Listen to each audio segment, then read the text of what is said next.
નમસ્કાર દર્શક મિત્રો, આપ જોઈ રહ્યા છો મુંબઈ તરંગ ન્યૂઝ. હું છું એન્કર અર્પિતા પટેલ. હવે જોઈએ અગત્યના સમાચાર.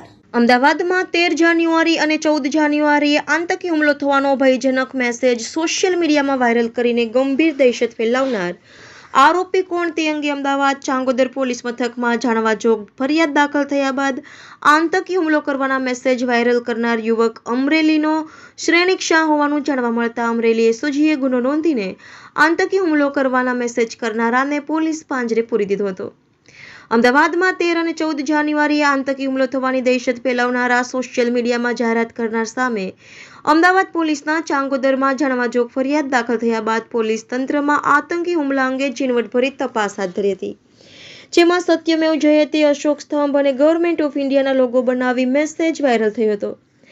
આતંકી હુમલાનો ભય દર્શાવીને અમદાવાદ ખાલી કરવાનો મેસેજ સોશિયલ મીડિયામાં વાયરલ કરનાર અમરેલીનો શ્રેણિક શાહ સામે અમરેલી એસઓજીએ નોંધાવી ફરિયાદ નોંધીને આરોપીની ધરપકડ કરી હતી. અમદાવાદ બ્લાસ્ટ થવાની દહેશત ફેલાવનાર આરોપી શ્રેણિક શાહ પોલીસના કબજામાં છે ને સોશિયલ મીડિયા મારફતે અમદાવાદમાં દહેશતનું વાતાવરણ ઊભું કરનાર સામે અમરેલીમાં ગુનો નોંધીને પોલીસ દ્વારા તપાસનો ધમધમાટ શરૂ કરવામાં આવ્યો છે. શ્રેણિક શાહનું લેપટોપ સહિતનો મુદ્દામાલ પોલીસે કબજે કરી ઝીણવટભરી તપાસ હાથ ધરી છે.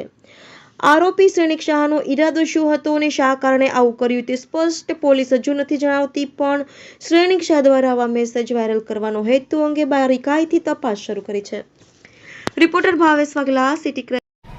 બનાવની હકીકત એ પ્રકારની છે કે અમદાવાદના ચાંગોદર પોલીસ સ્ટેશનમાં એક જાણવાજોગ દાખલ થઈ હતી, જેમાં અશોક સ્તંભ અને ગવર્મેન્ટ ઇન્ડિયાનો લોગો બનાવી નીચે અમદાવાદમાં 13 અને 14 તારીખે બ્લાસ્ટ થવાના છે એ પ્રકારનો મેસેજ કરી એ દિવસે અમદાવાદ ખાલી કરી દેવું એ પ્રકારનો મેસેજ વાયરલ કર્યો હતો. જેને તપાસ કરતાં તપાસની કડી મળતા અમરેલીમાં રહેતા શ્રેણિક શાહ નામના વ્યક્તિ દ્વારા આ પ્રકારનો એક મેસેજ બનાવી અલગ અલગ લોકોને મોકલવામાં આવ્યો હતો.